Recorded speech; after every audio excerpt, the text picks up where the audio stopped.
global warming. It used to just be a scary story told to children to spook them before bedtime, like the boogeyman or diabetes.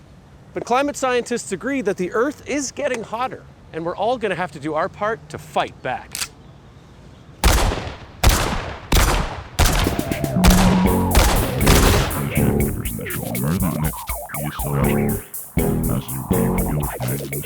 But are we all doing enough? I'm asking like this because no. Environmental Defense recently released a list of the top 7 climate villains in Canada. Susanna Pierce, Michael Bignon, Dave Mackay. These are just some of the business monsters who take our environment, bend it over, and spank it on the bottom. And the top. I chose to force these villains to change their ways the only way I know how. Interview. But that proved harder than expected. Alex Porbay, or Rich Bay as he should be known, is the executive chairman of the largest tar sands company in Canada, and he's got the security to go along with it. Go! Go! Run! We also ran into trouble trying to contact Lisa Baton, the CEO of the Canadian Association of Petroleum Producers. More ducks! As for Dave Mackay, the head of the Royal Bank of Canada, who bankrolled more oil than any other Canadian bank, well, he was even harder to get a hold of. Yeah, I want to speak to Dave Mackay, the man who put $350 billion into oil and gas since 2015. When I say speak to, I mean give one hell of a scolding. Please enter your card number so we can direct your call. Again? I already did that. You get a free iPad when you open an account. But even though I wasn't able to reach any of the top 7 climate villains, thankfully there was someone I was able to reach. The 8th biggest climate villain. You! Eat lead, you hot dick. Behind this door in the sleepy suburbs of Anywhere, Ontario, lurks the everyday villain whose daily actions are hurtling us closer to a fiery grave. Not this one. Behind this door lurks an 8th climate villain who has until now escaped public accountability. But that ends today. Fuck. Okay, now we're absolutely certain that Canada's 8th biggest climate villain is inside this house avoiding public accountability. But he made a crucial tactical error. They got hungry. It's just a matter of time before they face camera justice. Come on. Hi, I'm Miguel Rivas. You're on Hot Globe. How do you sleep at night knowing you're one of Canada's biggest climate villains, huh? Are you filming me? Are you ready to face public accountability for your heinous lifestyle? And if so, will you come back to our studio for a combative interview? Why would I do that?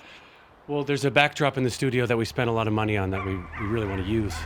Okay, but I was just gonna eat this burger. Eat justice! Hey, no! Hey! My burger. Not cool at all. It's not cool. Welcome back. You're on the Hot Globe. It says glob. You could still see the E. Today we're talking about Canada's top climate villains. Whoa. In particular, this guy. What? When did you make that? If that's how you look, okay, don't dodge the question. You didn't ask me a question.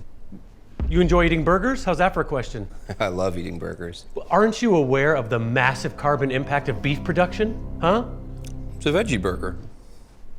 Well, isn't that also bad? I mean, yeah, soy crop production. It destroys rainforests. It destroys the Amazon rainforest in Brazil. What do you have to say for yourself, huh, villain? I feel bad. Did you take a shower today? Yeah? How long was it? Is it normal? So while ice shelves are collapsing and superstorms are destroying vulnerable communities, you're lying down in an hour-long, super hot shower. I've never taken a shower that long. Maybe not. But maybe we should talk about your sexy little secret mistress, the plastic straw. Can you even still get one of those, I thought? Yes, you can! What kind of light bulbs do you buy, you carbon pervert? Pervert? Too strong? Can I ask you something? Yeah. What did all those people do? Oh, these guys? Well, off the top of my head, they fund fossil fuel production and they run energy monopolies and PR firms that gaslight the public about these industries. Okay. And also they're like disproportionately responsible for greenhouse gas emissions. Right. So, like, why didn't you get them and bring them here and ask them questions? We tried. It was hard. And these dogs were very mean to me. So you're just blaming me? Yeah. Okay, but I bought the light bulbs, man. I'm eating the veggie burger. I recycle. That's not enough. And recycling is a scam, I think. Yeah, I know. But I still do it, because I want to feel like I'm doing something. And, I vote for people who say they're going to do something, but inevitably they just do nothing because they're all friends and business partners with the people who are pushing the pipelines and tar sands to begin with. So, fuck me. You disgust me. How come you're not out there protesting every day? I went to protests, like big ones, okay? But it didn't seem like anything changed, and now rent is so high, I get home from work and I want to eat a burger. Well, maybe that would change if climate creeps like you didn't refuse to sign online petitions. Creeps? Hey, if the label fits. See, this is what I don't get. Climate change is a crisis, right? Of course it is. It's the defining crisis of our lifetime. Right. So if business as usual continues unchallenged, the destabilization from climate change will amount to like a genocide of the global poor. Is that wrong? Yeah, that's not wrong, but I don't feel comfortable saying it. So these people are kind of like war criminals? Again, that logic follows, but I don't like this. Okay, so shouldn't we like barricade their offices? When did you make these? Or go to their houses, right? Like, Stop putting up his graphics, okay? Everyone deserves to feel safe. war criminals do? Well, which wars? Or why don't we like sabotage some shit, like cost them some money? Because you could get arrested. Maybe we should get arrested a little bit? Huh.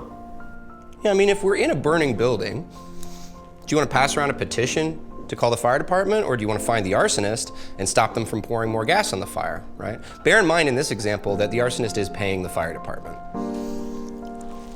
Suddenly, this nobody was giving me a lot to think about. Maybe there's more that I should be doing. Hello, police? Yes, I've captured an Antifa super soldier in my sick new studio. He could be easily subdued.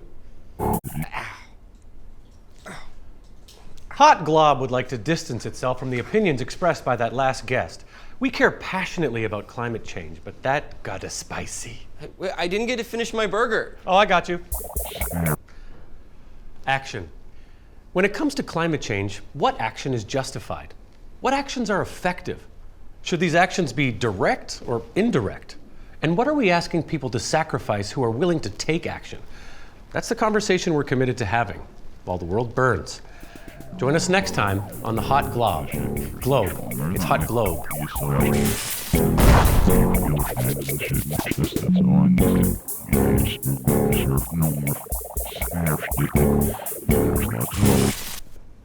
Hey, this is meat. Despicable. This is fucking good.